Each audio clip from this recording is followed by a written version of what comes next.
All right, everybody. So with the tax season coming up, I have to bring somebody in here to give you guys the best information you possibly can, because quite honestly, taxes scare the living hell out of me. So Davie Kemmerrer from CoinLedger, founder and CEO, welcome to the show for like the umpteenth time. I appreciate it. It's always good to be back. Thanks for having me back, Rob. Yeah, absolutely. So everybody, if you don't know, I've been using this service this will be our third year straight. April 15th is coming up rapidly here in the States, and it is the ability for you to pull in all your data to do all your taxes that you need to do. And you guys have over 500,000 crypto investors. I'm pretty sure you have a lot more of that now. You can easily import historical data. There's an API integration where it's read only, no writes. So like they just can pull the information in, and that's about it. Export and file. You guys have it looks like an integration with TurboTax. I don't use TurboTax. I have my own CPA, and then also international tax reporting, which is pretty cool. So any new things going on with the platform before we get into the questions, David? Yeah, the big one, which we've worked with you a good amount on, is starting to really roll out our portfolio tracking product, which, if anyone is familiar, CoinLedger has been mostly a tax reporting first platform for really the past 4.5, 5 years. And now we're bringing more real-time, completely free portfolio tracking. So, we're already bringing in a lot of your transaction history. And now we're giving you dashboards to understand your holdings across all of your wallets, how long you've been holding those assets, tax loss harvesting opportunities. And that's going to launch to a more public beta here in the next week. And so if anyone wants access to that, just ping me and we can get you right in actually right now. Perfect. So there's going to be a link in the description, and we can go from there. And you guys can sign up for the portfolio tracker, which is going to be 100% free, which I think is a real winner. If you're going to it'd be great if you can say, what's my profits and loss? If I sell right now, what's going to happen? And also, everything's there. And then I can kind of roll that into with my CPA or generate reports, and then bing, bang, boom, I'm done. Because time is money. Exactly. It's just like a great top of funnel marketing thing for us, because this is a free product. We can build trust with people. They can interact with our brand for free, track their stuff. Once tax season rolls around, if they want to download their tax reports from us, they'll pay $50 or whatever to get those. And so free portfolio tracking, monetize it with tax reporting at the end of the year is, we've seen is a good formula. Yeah, it's pretty easy. And then as a reminder, everybody, if you've got 5 or 10 transactions, this really isn't for you. I'll be honest with you. You can probably figure this out. But if you're kind of like us and you've done some DGen type stuff, this might be something to look into. So again, it goes from, of course, free, and you can generate the reports. It's $50 to up to $200, which again, I got to tell you, it's just time is money, and I just would rather do it this way. So David, let's get into it, and let's talk about first things first, which is, I put this in X and I asked the question, who's got questions for CoinLedger? We're going to go over all those questions, but can we back up for a second and just talk about the basics? What is an actual taxable event as determined by tax services or IRS? Yes. So it's pretty straightforward. There's a lot of tax language that makes it sound complicated, but it really is straightforward. So crypto is a form of property, just like stocks. I'm going to make that comparison because they're treated pretty much identically, in that if I purchase Bitcoin for $100 and it appreciates to $500 over the course of some period of time, and I sell that same Bitcoin, I realize a $400 capital gain, which is income on my tax return. And the same works with stocks, right? If you buy a stock for some amount of money, you sell it for more, that's income. Now, one caveat to crypto is often, in addition to trading crypto, people earn cryptocurrencies, whether that's through staking. Maybe you're getting paid in crypto from your job. Maybe you're mining crypto. And that's not capital gains. That's just ordinary income. If I received, 1 ETH from staking, I'm receiving ordinary income for the fair market value of that Ethereum when it hit my wallet. Right. It was $2,000. And that's really the basics. It's property. If you realized income by trading or by earning, that's a form of income that's taxable income in the United States. What about, and same in thing, most countries. Yeah, in most countries. And it's the same thing also if I want to pay for services, right? So if I bought Bitcoin for $1, it goes with 100,000, and someone goes, hey, pay me 100,000 and I'll wash your house or whatever, wash your car. All right, here you go, here's a Bitcoin. I am going to have to pay not only that guy, but there's a taxable event, correct? Exactly. And to your original question, what is a taxable event? It's when you dispose of property. In this case, it's when you dispose of crypto. So whether that's disposing it is trading it for another coin, or as you mentioned, spending it on goods or services, you are disposing of property. And at that disposal point, at that time, that's when you realize that capital gain or capital loss, but that taxable event. Gotcha. And so again, this isn't about moving between wallets. You can move different cryptos between wallets as much as you possibly want to, but that's not a taxable event. You're not disposing of it because you still have the controls. Just to keep that clear. Okay, great. So that's the basics of crypto. Let's go into the questions. And the first one, this is the one that everybody's asking me. And I even had this question, which was this. Can we now claim the Voyager, Celsius, FTX, or any hacked wallets that we have as far as last year?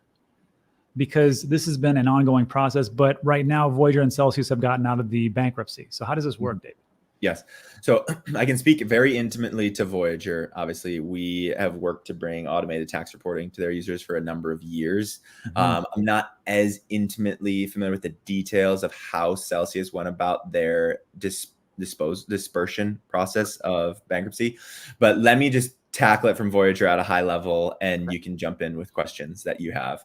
So, in July of 2022, or maybe it's June, Voyager officially filed for Chapter 11 bankruptcy, and all users lost access to move or do anything with crypto on their platform. It's locked up. Yep.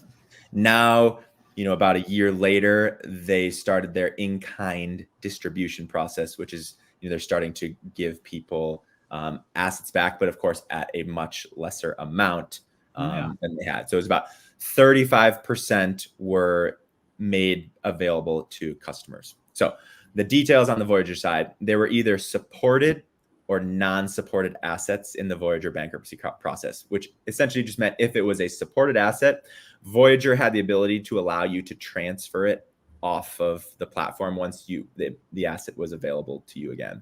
If it was a not supported asset, that means they just didn't have the blockchain rails to allow you to move it off the platform. And so they converted you to the equivalent amount of USDC. And so when you got, let's say I had one Bitcoin locked up in Voyager, it was locked up for about a year, you'll see that within CoinLedger or Voyager, however you view your transaction history, you'll see a withdrawal of that one Bitcoin. And right away after, a deposit of 0.357 roughly Bitcoin. And that was the dispersion. That right there is not a taxable event in CoinLedger. All that's happening is the cost basis of your one Bitcoin, let's say it was $10,000, is moving to the now 0.357 Bitcoin. And so now your cost basis is artificially high for a smaller amount of asset, which means when you go to dispose of that Bitcoin, you will likely incur a very large taxable loss, depending on what your basis was. Yep. But keep in mind, if it was a supported asset, you got access to that 0.357 Bitcoin in Voyager. And if you chose to take that Bitcoin off to your cold storage wallet and hold it or bring it to Coinbase and you haven't disposed of it, you have not incurred a taxable event, which I talked about, right? We haven't disposed of it yet. So you can't yet claim that loss. If you want to claim the big loss that essentially you lost out on 0.7 Bitcoin in this example from the Voyager bankruptcy, you'd have to trade out of that asset. That's triggering the taxable event. And then you can write off that loss on your taxes. Now that's the supported asset side. On the non-supported asset, let's come up with just a fake coin, XYZ coin. Let's say I held one of those in Voyager. The same thing happened is I got withdrawn one XYZ coin, and you'll see an immediate deposit of 0.357 XYZ coin in my Voyager wallet, and immediately a conversion to USDC. And so let's say it was worth $100. That's now the USDC I have sitting in my Voyager account. That, because they disposed of that asset for you, you did incur a taxable event. So let's say you bought that XYZ coin for $1,000. They converted you out to USDC for $100. Now you have, in this tax year, or when that transaction happened, a $900 capital loss that can be filed on your taxes. And that's at a high level how it all works. Of course, any assets that were left in Voyager during, they allowed a 30-day window for any of these transferable assets for customers to move them off the platform. If you did not move your assets, you were automatically liquidated to the USDC value of all those tokens about in August 2023, September 2023. Yeah. And then you were mailed a USD check to your address on file with that amount. And so those are the mechanics of the dispersion process. And that's how CoinLedger is handling it from a tax perspective. You don't have to do any of this. You just click a button and all that gets handled in CoinLedger. But that's how it's being handled. And we have a bunch of documentation if people want to read up on exactly what's going on behind the scenes. Perfect. So let's just say a great response, great answer. Let's just say that we know that they're trying to claw back some different some different amounts that they can get back from either 3AC or FTX. So let's just say in the future that they're actually able to claw that back. Now what happens to those individuals such as myself, who all of a sudden I got another 20% of my portfolio back? And I'm like, oh, this is pretty good. At that point, same thing happens? Or can we just right at this point write everything off and go, I don't think it's ever going to come back? So it's really up to the user, because let's go back to my Bitcoin case. Let's say I got 0.357 Bitcoin back from Voyager, and let's say I brought it to my Ledger wallet just to hold, right? I'm not selling. Again, I haven't incurred a taxable event.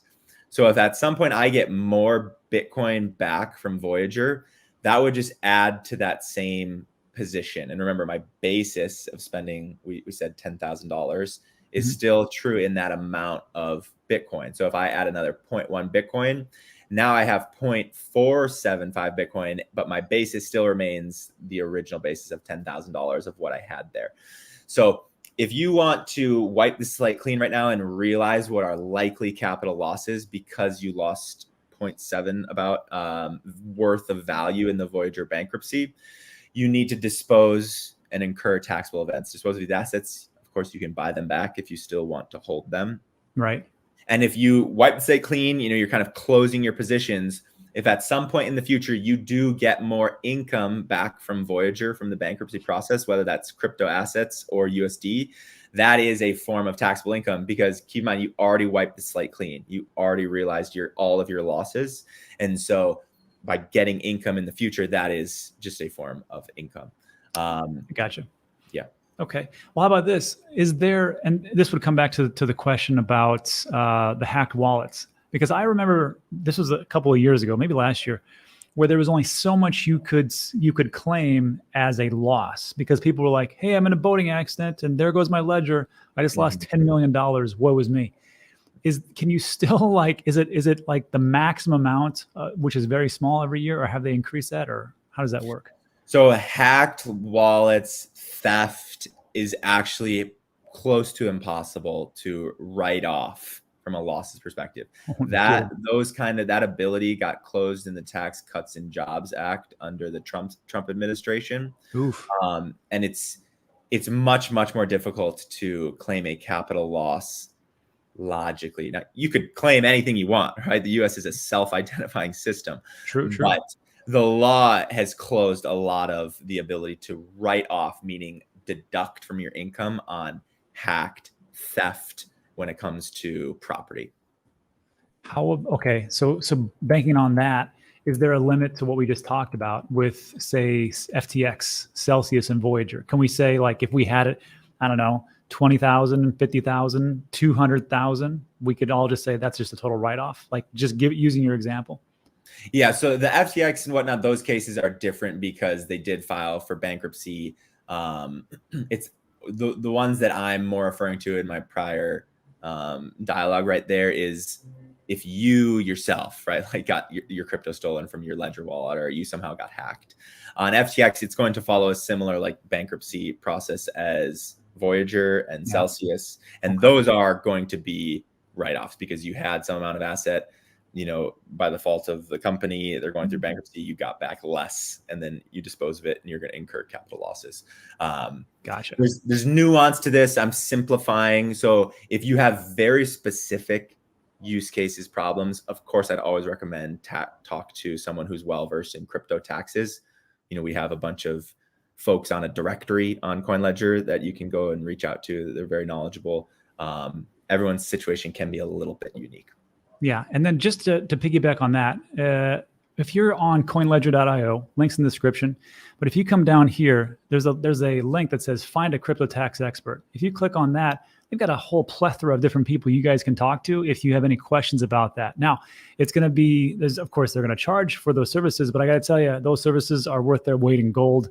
And I cannot stress that enough. And then also, before we move on to the next question, to really dive deep into that question of can I write off lost, stolen, and scam crypto on my taxes, there's a great article written on CoinLedger by Miles Brooks, who has his master's of tax, and he's the registered CPA, director of tax strategy at CoinLedger. I will link that also in the description so you guys can take a look and go from there. So yeah, that article is going to cover this in detail, so that will be helpful for anyone who's in those situations. Perfect. So we've covered the bulk of it. Now let's get into some questions that I asked just this morning. And people love to ask questions about taxes, even though people hate them. So let's just go through this. Wise Money Duo says this: not a question. I think you should have them explain why it's so important to take responsibility for your taxes and pay them accordingly. I'm just going to say like this. I don't like to pay taxes, but I don't like jail even more. So that's my response. David, anything to add on this one? Yeah, I would echo this similar sentiment. I also am a fan of minimizing taxes, but if you just choose not to pay taxes, you're incurring a large amount of risk. And sure, maybe you get away with it, no one ever notices, but you're incurring a lot of risk, and the penalty for tax evasion is steep. And so I personally don't want to live with that risk. And so I think it's important to do so. Yes, exactly. Talk to Wesley Snipes and Al Capone. So we'll go from there. Muffin asked a question. I had a pre-sale where the token staking rewards were harvestable and manageable between wallets in 2023, but launched on Uniswap beginning of January 2024, which is the first time I'd actually sell. Is this income for 2023 when I received these staking rewards, even though they weren't available to sell, or would it be 2024 moving into next tax season? Yes. So this is good. It's a little bit more advanced case of what's going on here, and I'll break it down from how I interpret this question. Mm-hmm. So actually, Rob, I don't know if you can pull up the question again. Yep, got it. Here we go. So you got a pre-sale for this token. So let's say you spent some amount of, let's just say Ethereum, to acquire this new token. That's often what happens. Number one, you're incurring a taxable event of your Ethereum because you just disposed of Ethereum for another token. And so you're either going to realize a gain or a loss depending on how that amount of Ethereum has appreciated or gone down since you originally acquired it. Second, now you hold this token. Let's call it XYZ coin. And it sounds like it's giving you staking rewards, right? Those staking rewards, as mentioned by this user, she says, or he says, they're movable, meaning they have, as the tax world calls them, dominion and control over those staking rewards. It's clear in tax law that if you have dominion and control, you're realizing income at the fair market value of those staking rewards when they're hitting your wallet.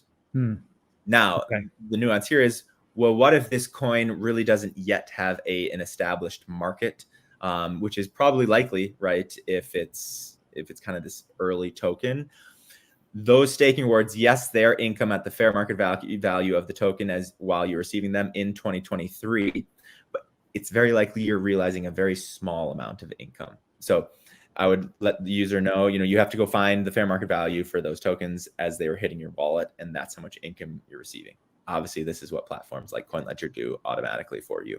Awesome. Then when you go and swap it on Uniswap, let's say that whole amount, let's say you've been drip staking rewards for 6 months, and now you just lump sum that and you trade it for something else in Uniswap.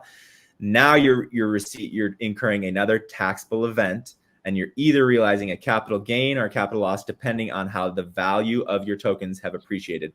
And the cost basis in these tokens is the amount you've incurred in income. So let's say I received 100 staking drips from buying this token, and each drip was worth a penny. Right. 2023, I would realize what, $1 of ordinary income, right? Yeah.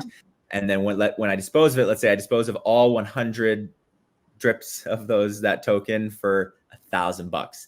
In 2024, I am realizing $999 of capital gain in that scenario. Gotcha. Very nuanced question, but a good question. So We'll be muffin pretty good. How about this one? Making donations to nonprofits through crypto versus through fiat? Because here in Puerto Rico, we have to do donations to nonprofits, which is great.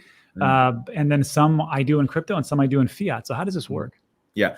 So because crypto is property, there's a few more nuanced rules. But the good thing is you still get the benefit of a tax write-off when you're donating to a 501c3 organization.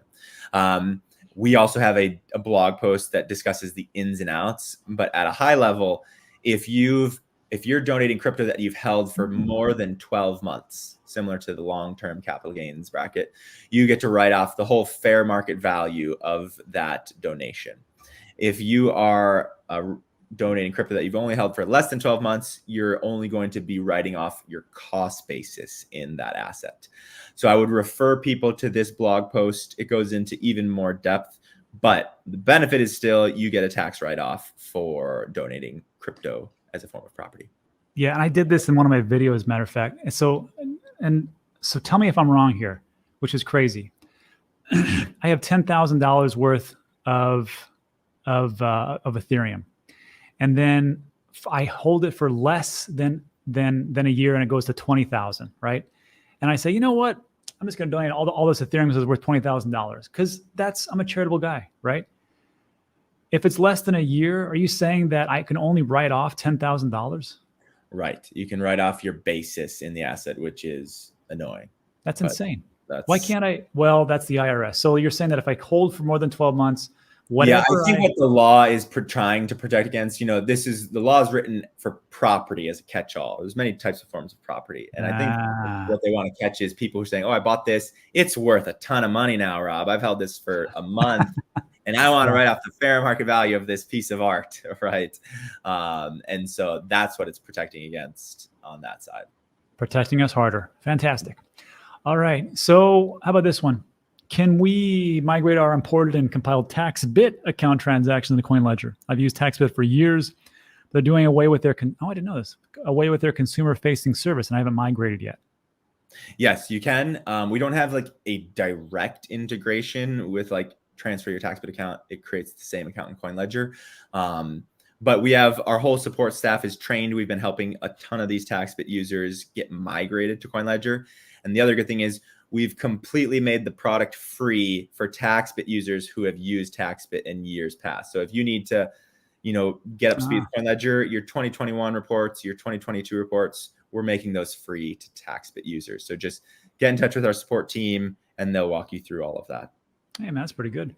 All right. BGD says, does the IRS allow a summary of crypto gains losses, or does it require every transaction to be reported? I think this would be like if you get audited, probably every transaction, but how does this work out? So just technically speaking, yes, you have to report all of your taxable events. This is annoying in crypto because there's a lot of them, but technically speaking, yes, you do actually have to report all transactions. This is why when I send it to my CPA, it's like just a boatload of information. And she's like, okay, great. And then she just sends them over. I gotcha. Yeah. What's happening is the 8949 itself will get consolidated, but you also attach essentially a long file of just like all the transactions alongside of it. Ugh. Have fun with that. Felix asks, will future recoveries be treated as new income? I think we answered this actually. This was about the Voyager Celsius FTX issue, right? Yep, exactly. Okay. Jimmy says some exchanges don't hold reports past quarterly. How can I use CoinLedger to verify account for yearly transactions?